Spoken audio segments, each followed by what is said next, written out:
Well, as the global community seeks solutions to the prolonged Russia-Ukraine conflict, we are joined by Hassan Mohammed, former Deputy Ambassador of Nigeria to the United States. He's a seasoned diplomat, and he will be analyzing the Trump-Zelensky as well as EU meeting holding at the White House in Washington, D.C. Thank you so much, Ambassador, for being on the news tonight. Thank you for having me. Just to update our viewers, just about 17 minutes ago, President Trump has now sent reporters out of the room with the European leaders. And he says the discussions will continue behind closed doors. So that meeting is still ongoing. He also promises that comments will be made after the meeting. There have been two sets of meetings today, first with Zelensky and then an expanded one with EU leaders. But let me ask you, starting with the Zelensky meeting, what we saw compared to the frosty exchange in February, where there was a shout down, this meeting with Trump and Zelensky appeared calm, diplomatic. How significant is the change in tone for you? Yeah, it appears calm, diplomatic, and in a cozy atmosphere. How successful is it?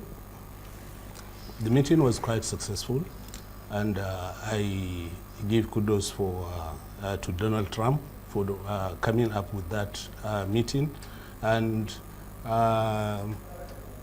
President Zelensky also was up and coming, and he did very well.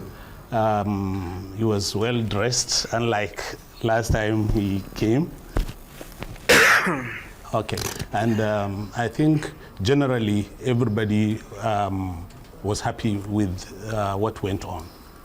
It's interesting. You actually say it was a successful meeting, and I'm wondering, are you referring to today's meeting, yes, or the previous one? No. Because based on what Trump said, the seeming capitulation or about turn on the issue of how to end the Ukraine war, when Trump says, look, we don't really need a ceasefire, to negotiate, an end to the war in Ukraine, and following that meeting with Putin, it was as if Putin actually had a gun to, his head to make him change his mind on all he's been saying before that particular meeting. But do you think really that there is hope in terms of the European leaders intervening in the matter? Can they really change anything in the direction of the war in Ukraine actually ending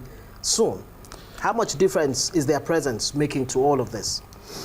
In the course of their discussion, I couldn't perceive major differences, both on the part of Zelensky, on the part of President Trump, and also the other presidents and prime ministers, and the EU, and also the NATO gentlemen. So everything went well. And I believe they will come up with a solution, because Trump discussed with President Putin some few days ago, and I believe they must have hit some kind of an agreement, but they kept it in the wraps. Now he's coming out, and he said as soon as the meeting is over, he is going to call President Putin. So, and he sounds very positive. So I have no doubt it's a successful meeting.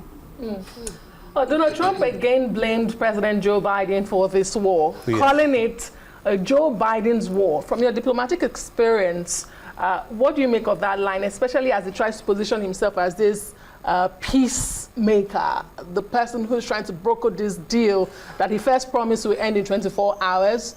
8 months down the line since he's been in office, we're still at it. Yeah, you see, when you are negotiating, you have to be patient, because people are coming from different angles and they are poles apart.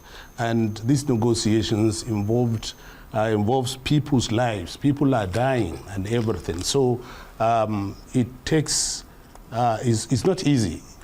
Trump is able to get these guys together. Initially, people were saying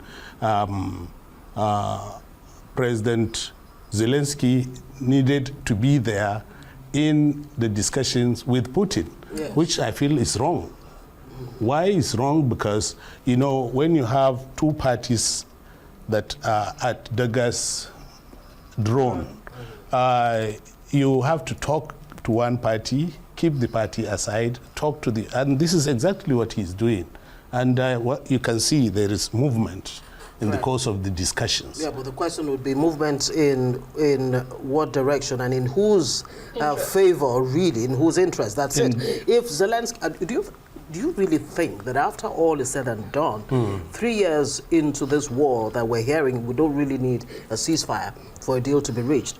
Do you think that Zelensky would actually cede Crimea that was, you know, overtaken by Russia as far back as 2014, if my history serves me right, and that Ukraine should never join NATO, North Atlantic Treaty Organization? That's what we're hearing. Yes. That's the deal.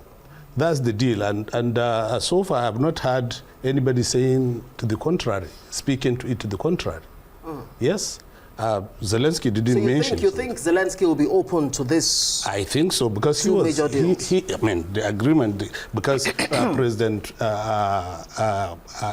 Trump indicated that he's not only getting out of NATO, but the Donbass. That's the area, Donbass region, and is the contiguous region to, is the eastern part of Ukraine, which is bordering Russia, and they are Russian speaking. So I believe he may make some concessions. He may not allow the whole thing, but definitely he will have to make concessions if he wants peace. Interesting. Well, President Zelensky says he's now open to a trilateral meeting between U.S. President Putin and himself. And Trump is saying that Europe must also be the first line of defense, and America will also help, stopping short of what exactly that help would look like. Ambassador, we have to thank you very much. Hassan Mohammed is the former Deputy Ambassador of Nigeria to the United States. Thank you for your time. Thanks a lot. Thank you.